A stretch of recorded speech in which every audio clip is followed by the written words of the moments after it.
Nowadays, patients have a very, stressful lifestyle.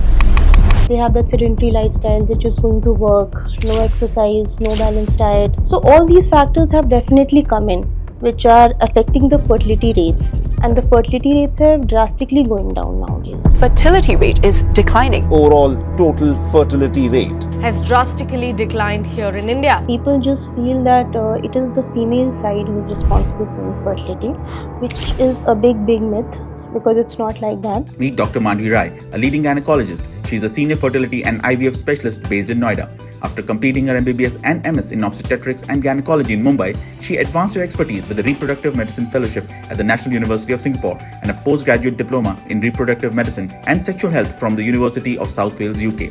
With over 3,000 successful IVF cycles, a remarkable 90% success rate, Dr. Rai has built her practice on empathy, cutting-edge technology, and personalized solutions. Renowned for her ability to truly walk in her patient's shoes, Dr. Rai brings warmth, clarity, and trust to every step of the fertility journey, making dreams of parenthood a reality, one success story at a time. See, a male partner's sperms is a very important part. It is a shared journey between female and male partner. We cannot really say it's just the female partner who is responsible. Even the male partner's sperm quality, we need to see what type of sperms we are taking for IVF. And there's one more myth which I have seen with IVF. People feel that if they're undergoing IVF, that means it's not their own child. It's not like that. It's never like that, because we're using your own eggs and sperms. So it's not that if we're doing IVF, it is done something from outside. It's not like that. People always come and tell us, ma'am, IVF हो रहा है तो I think हमारा twins ही होगा. So that is not right. You can have twins, definitely. The chances is 30 to 35%, but not necessary that you will have twins. Now I feel people are more aware. People are more accepting the fact, especially the younger generation. But still we need to, talk more about it, even on social media, TV, so that it becomes acceptable for patients. Dr. Mandavi, thank you so much for taking time out for this podcast. I really appreciate your time. And before starting this podcast formally, I request you if you can share some more details about yourself for our audience regarding your professional and personal journey. Thank you so much for inviting me. So I'm working as a fertility consultant at Motherhood Hospital, Noida. Plus, I have my own OPD, Divine Women IVF Clinic in Noida only. Right. And ma'am, when and why you have decided to pursue your higher education and full-time career in reproductive medicine, and to be precise with respect to IVF? See, right from my MBBS days, reproductive health and fertility, always, I had that attraction towards it. Because when I used to see these infertile couples being, so stressful it used to be for them. And so I always knew that I wanted to be part of their journey where they are able to achieve their parenthood. So that really inspired me, because, that fertility journey is it's a big roller coaster for any couple. So being a part of it, being with them in their darkest time, and then seeing them smile, taking home their babies, it's a very nice feeling, which really cannot be explained. And nowadays, infertility both in men and women is increasing drastically. So in your experience in last 4, 5, 10 years, what drastic shift you have seen, and what are the major reasons behind such kind of infertility increasement? See, in last 4 to 5 years, definitely it has increased. Plus, awareness has also increased in patients. And nowadays, patients have a very, stressful lifestyle. They have that sedentary lifestyle. They're just going to work, no exercise, no balanced diet. People are thinking for marriage, that too also in a later ages when they are, I think, financially stable. And couples are also thinking for kids at a point when they feel that now I'm financially stable. So all these factors have definitely come in, which are affecting the fertility rates. And the fertility rates have drastically going down nowadays. And recently I have seen one of your article related to increasing infertility in Gen Zs and millennials. Can you share some more details? See, nowadays what we are seeing when patients are coming to us, we are seeing a lower side of AMH. Even the count of their eggs are quite decreasing. Maybe because they are coming at a later stage. Most of the females who are coming to us are coming after the age of 35. And yes, there's a lot of decrease in it. Maybe because of the stress, maybe because of lifestyle people are taking. There is no, exercise, yoga in daily routine of people. They feel like, now I'm trying for fertility, let me start with yoga and everything will be fine. It's not like that. It takes a long time for these results to happen. So I feel yes, it has definitely increased, and in females especially, I'm seeing a decline in AMH levels, which is an anti-Mullerian hormone, which is a test for seeing your reserve of eggs. It is decreasing.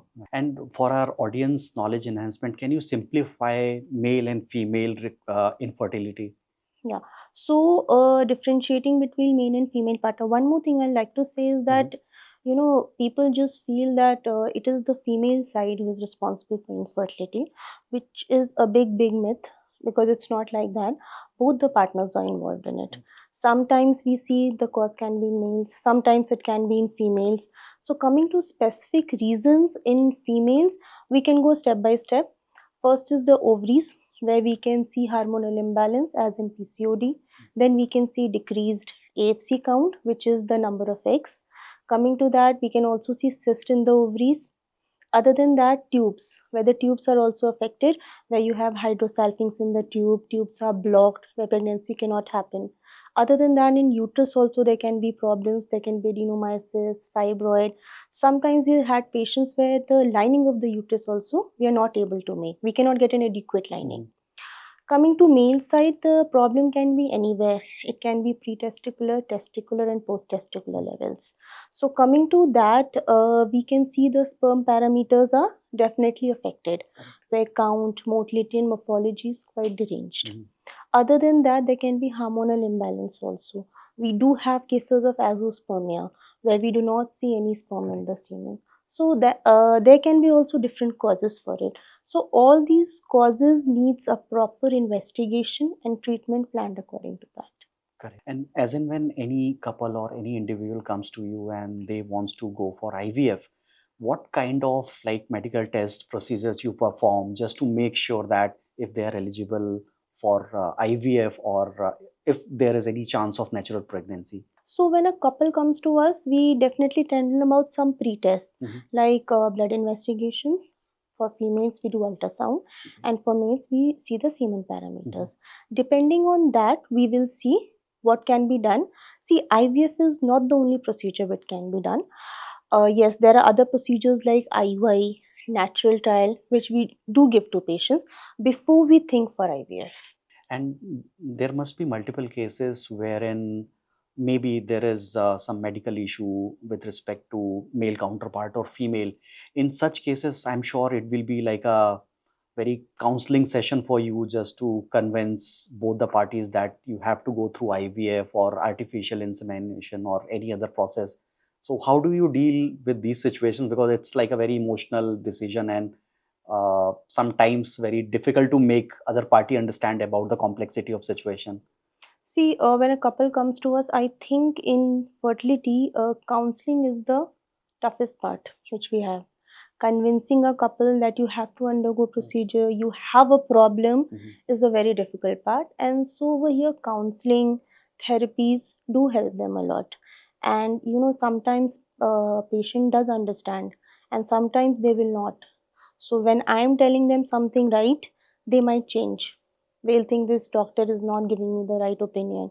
So, or I am not ready for IVF, but she is telling me IVF or whatever procedures.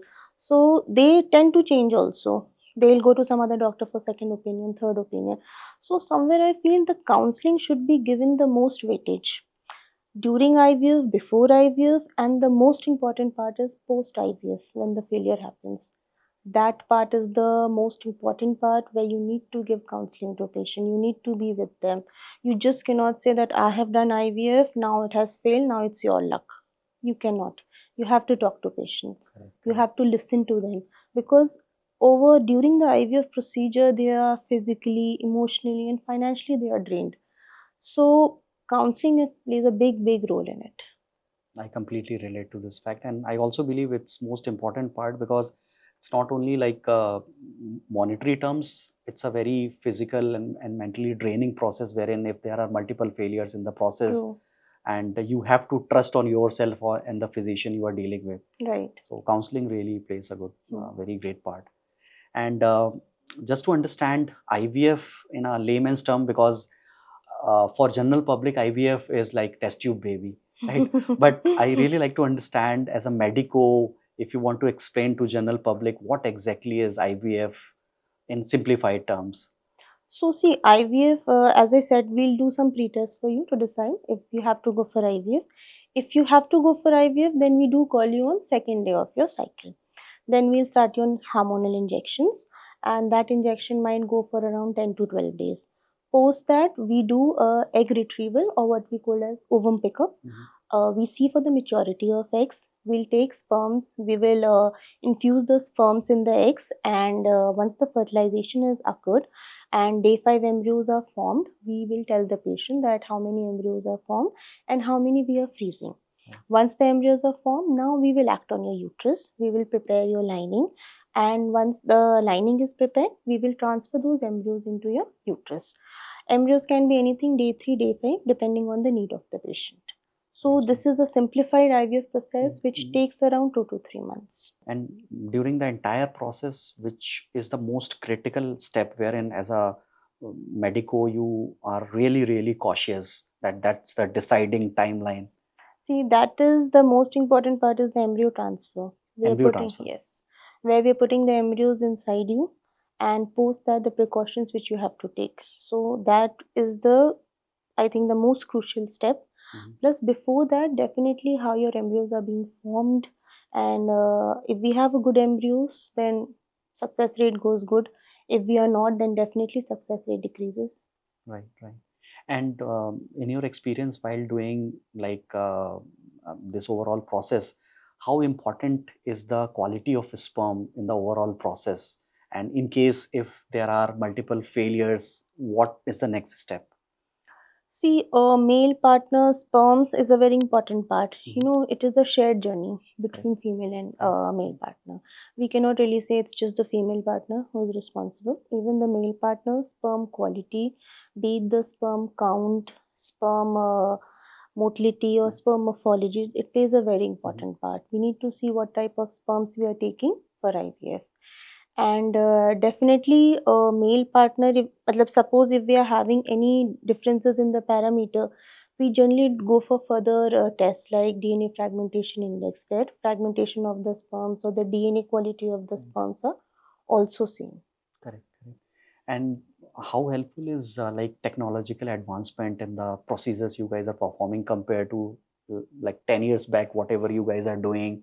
I'm sure there are a lot of changes. 10 years back what we did and now what we are doing has really affected the success rate also. 10 years back the success rate was not that much, but now coming up to the advanced techniques like we have genetic testing, where you said what to do if we have repeated IVF failures.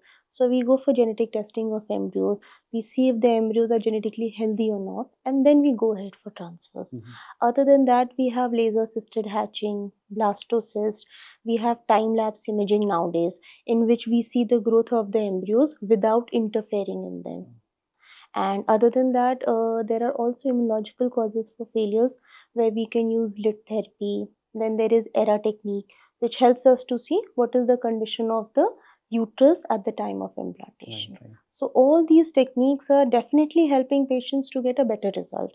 But still IVF is not 100% even if we do all these tests. Correct. And how important is, like, apart from the patient awareness, I know society also needs to be really aware. So basis on your understanding and interaction with patients, their family, where we are right now in terms of the acceptability of IVF, considering the kind of society we are living in right now. So have you seen any evolution change in the pattern of people? There has been a lot of change than earlier. Now I feel people are more aware, people are more accepting the fact, especially the younger generation.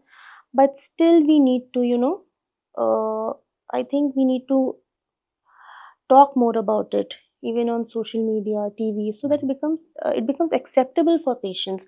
Somehow I feel it is like people don't want to tell that I'm undergoing IVF, maybe because they are feeling that they'll be judged for it. And and there's one more myth which I've seen with IVF. People feel that if they're undergoing IVF, that means it's not their own child. It's not like that. It's never like that because we're using your own eggs and sperms. So it's not that if we're doing IVF, it is done something from outside. It's not like that. So more awareness is needed. Social media, TV, with more, voices actually who people connect to. If they come out and say all these things, it will be a good change, especially in the older generation. And as we see now, more men and women, they are more concerned and plan their careers, and they decide to have kids after a certain point of time. So any advice from your end? Because as we discussed, that quality of a sperm and eggs deteriorate as we grow old. So any advice for anyone who is listening to this podcast? See, nowadays what I feel now in females, they are becoming more career oriented. So I feel they can get their eggs freezed. Okay. And not to take that pressure, you will always hear there is something which is as a biological clock. It is definitely there, but you don't need to pressurize yourself for that. You can definitely get some tests done, like I said, blood test called AMH and ultrasound for AFC, and then you can accordingly decide what you want to do. You can freeze your eggs because freezing eggs help you in getting a good reproductive potential when you are at younger age and a good quality eggs. So you can freeze them, focus on your career, and do pregnancy whenever you want to do. And in terms of like affordability and access of such centers which provide such kind of facility, can you share some more light? See, nowadays IVF have become quite affordable because lot of centers have opened, and these accessibility has also become good because even at remote areas now we are having good IVF centers opened. Plus affordability, which used to be very, very costly way back 5 to 6 years, now have become much more affordable. The rates have become much more affordable. Plus nowadays I'm seeing insurances, corporates covering all these IVF cycles in their packages. So that is making, that has become more pocket friendly now for patients. Right. And can we touch upon another related topic, that is surrogacy, and where the IVF is placed in the overall ecosystem? See, for surrogacy, nowadays rules have really changed. And earlier what we used to have autistic surrogacy, they have all stopped. Government has made guidelines. Now only your relatives can do surrogacy for you. And there are various other guidelines. Many states have not had boards made for them, which has led to a little halt in surrogacy. Not everyone is doing surrogacy right now. And you have to go through board to get the permission also for surrogacy nowadays. So it has become a little cumbersome. Like earlier it used to be much easier. But now a lot of rules have changed regarding surrogacy. And any rule regulation related to any single woman wants to have kids, or same-sex couples? So single women are allowed to have kids with donor sperms, and there are people who are coming for that, be it single women, being separated women. They can go ahead for IVF. IVF or IY, anything is okay with them with donor sperms. Coming to same sex, obviously legal issues are a lot of there. We don't see many couples coming for that as of now because I don't think India has allowed that. But even if they have allowed, the rules are quite strict for that. So we don't see same sex we don't see that much of same sex right now. But single women we are seeing.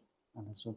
And in terms of like artificial insemination or sperm bank, I'm not really sure and aware about where we are in terms of technological advancement or any banks we have, like we have for egg freezing. We have.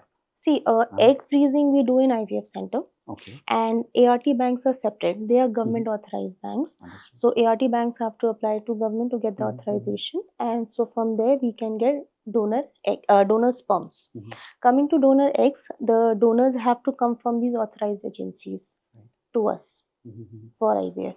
And from last few years, there has been a lot of hype about, I'm talking about artificial insemination from sperm banks. Like there are many couples I have seen in movies. I'm not really sure if it's happening in real life scenario, wherein couple wants a kid with nose like Hrithik Roshan and other phenotypic features like Brad Pitt and all. So is it really possible or happening across the globe, or it's just a myth? There are couples who come up with not such fantasies, but yeah, they are like, we want a fair kid.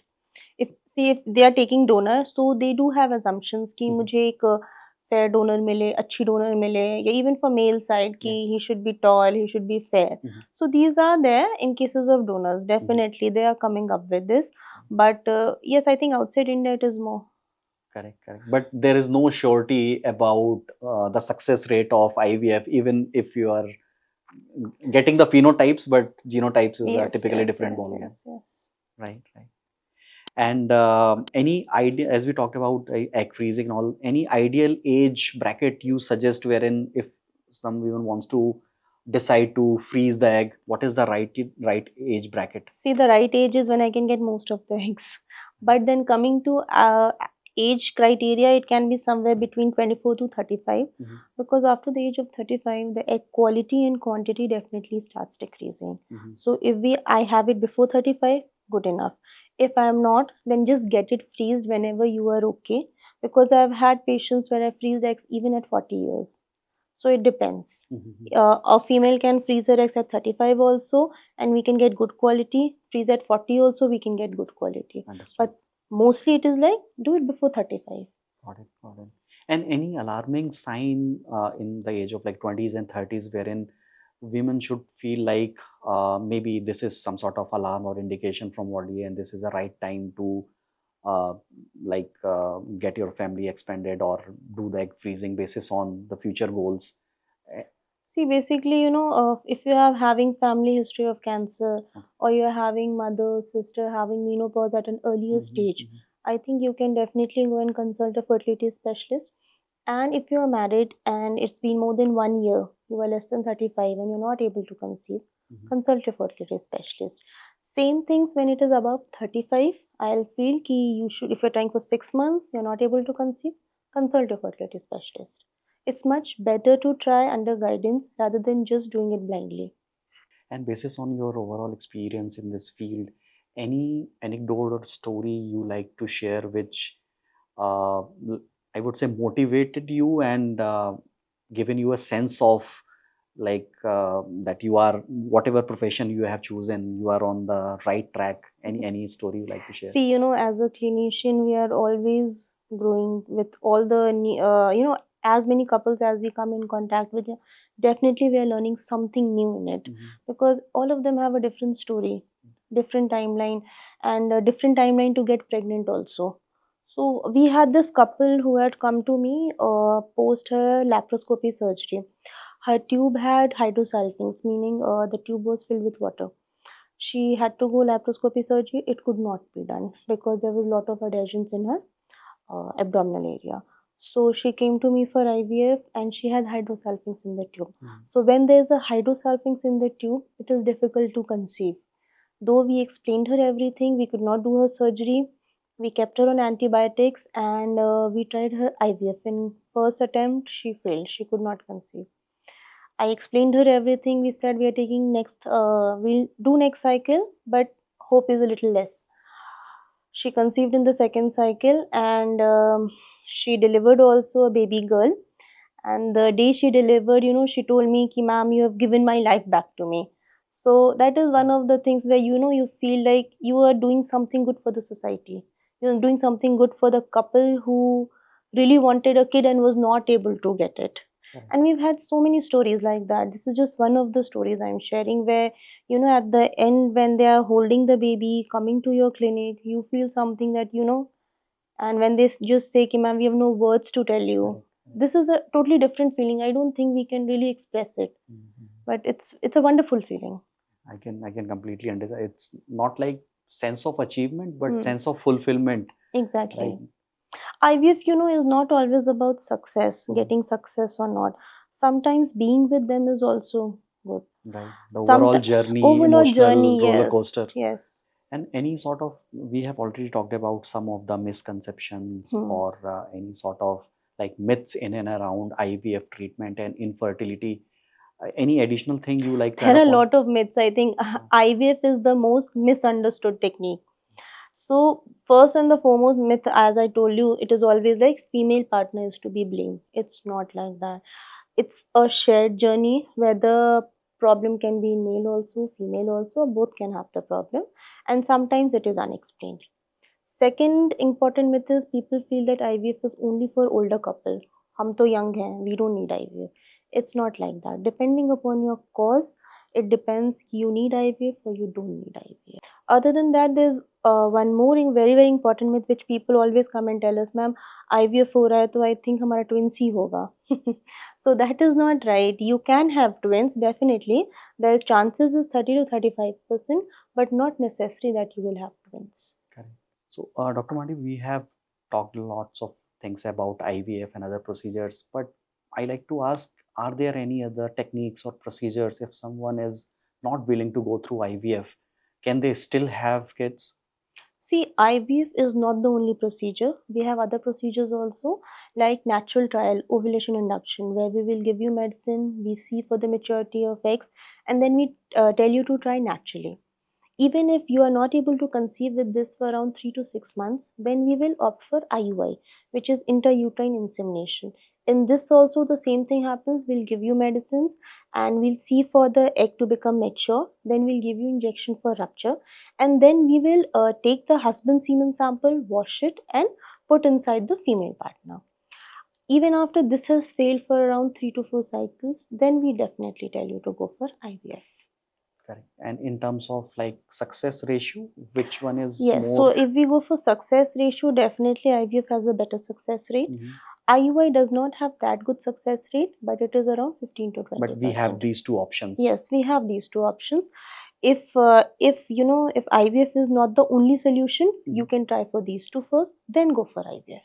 And in terms of spreading awareness, what measures as a clinician you, your fraternity is taking, and do you feel that whatever government and other organizations are doing, is that enough, or still there is a lot of scope in terms of spreading the awareness in India? So, you know, I feel in colleges and schools, fertility is the most, it's the topic which is not discussed at all. Correct. When you have fertility part discussed in colleges and It's like schools, a taboo, nobody yeah, discussed. it's a taboo. And what they discuss is the menstrual cycle and the contraception. So it is beyond that. Talk about female fertility, talk about male fertility. There's no shame in it. You can talk about it. So if these things are incorporated in, I think, colleges and schools, definitely I think there will be a lot of changes, lot of awareness, and lot of acceptance also people will have. And if I like to know more about reproductive medicine and IVF techniques, the kind of specialized field you are in, if any medical professional will watch this podcast later, they like to opt as in their super specialization, what kind of challenges they will face, what kind of mindset they should bring in, and the future prospect in this domain? See, you know, coming to IVF, I think you should have a lot of patience, and you should know how to be with your patients. It's not always like कि हम IVF कर रहे हैं, IVF किया खत्म हो गया. नहीं. IVF में you have to be there for your patient every time. You just can't think कि this procedure is finished, I am done with it. No. They are with you for a very very long time. Maybe they're with you for 6 months, 1 year. So you have to be very very patient for that. Just आजकल no, it's been like reproductive medicine has become a trend. People want to do, but then there are a lot of patience and counseling involved in it, which you have to learn how to do it, and that will come from experience. Nobody is going to teach you that. And there has to be a natural sense of empathy, Yes. and You need like to have a lot perseverance of and empathy. Yes. correct. You cannot just, because you know that infertile couple is going through a lot of things, emotionally, physically, financially. They are getting drained. So at least you can be with them through their process and have a lot of empathy for them, because that is what you can give them. You have to have patience to listen to them, and yes, not yes. always offering a right solution, but at least listen and understand their That concern. is what they want, you know. The couple is not able to discuss things outside. They're not able to discuss with the family. Sometimes I have seen the couples, only female is coming, male partner is not coming. So that female needs a lot of support from you, because she is not getting support from anywhere else. Absolutely. Be it home, be it husband, they are not getting it. So you are the only one who is actually supporting her through her journey. Trusted partners. Yes. Right. And in general, any message for our audience, be it a couple who is looking for IVF treatment, or anyone who is battling with infertility, or in general, any message you like to give to our audience, society? See, for infertility couple who are going through it, I will just like to say that it's a shared journey. It's never just the female, it's never just the male. Don't blame each other. Be in that shared journey with each other. Plus, females who are undergoing IVF, they should understand that every consultation, every ultrasound, every injection which they are taking is an act of courage for them, and they should be kind on themselves. Be Don't take stress that I have to get this pregnancy. Just be fine. If I am pregnant, I am fine. If I am not pregnant, I am fine. So any female's worth is not measured by a pregnancy test. That is what I feel. There's much more to them. Thank you so much, Dr. Mandvi. I really appreciate your time and the kind of structured answers you have given, and the piece of advice and word of wisdom basis on your experience will definitely help our audience, whoever is planning to take any decision with respect to having IVF or understanding more about their reproductive health. I request my audience, if you want to meet or get in consultation with Dr. Mandvi, in our podcast description section, we will share the links. You can definitely contact and get answers to whatever queries you have. Till then, thank you so much, ma'am, for Thank your you. time, and we will definitely try to get in touch with you again and do deep dive on some of other topics. Right. Thank you. Okay, thank you.